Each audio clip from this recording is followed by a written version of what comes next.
Oké mense, hier is hierdie part wat ek gekoop het nou. Hy moet vervang word. Ek gaan nou vir julle wys waar gaan hy inkom. Ek het net bang gestamp my kop. Kan dalk bietjie baie hoofpyne wees. Maar as 'n kind, ek wonder. Maar julle sien nou basies. Ek skiet nou vir die eerste keer. Met hierdie ouetjie. Jy net 'n bietjie kans, hoef nie.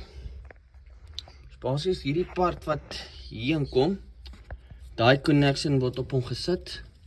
Soos julle sien, daai enetjie kom op hom. Dis daai ouetjie daarso. En as julle kan sien, miskien die onderkant. Probeer om julle te wys. Onderkant.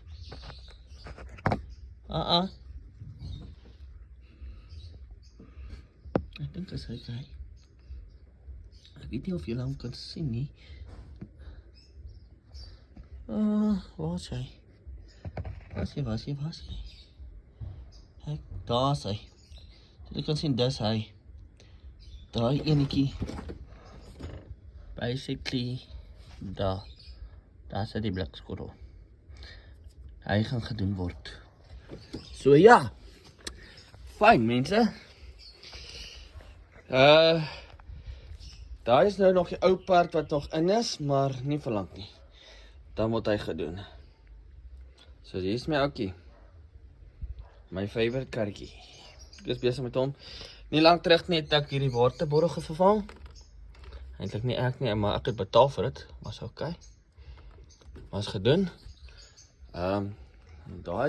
Hierdie gaan ek nog doen.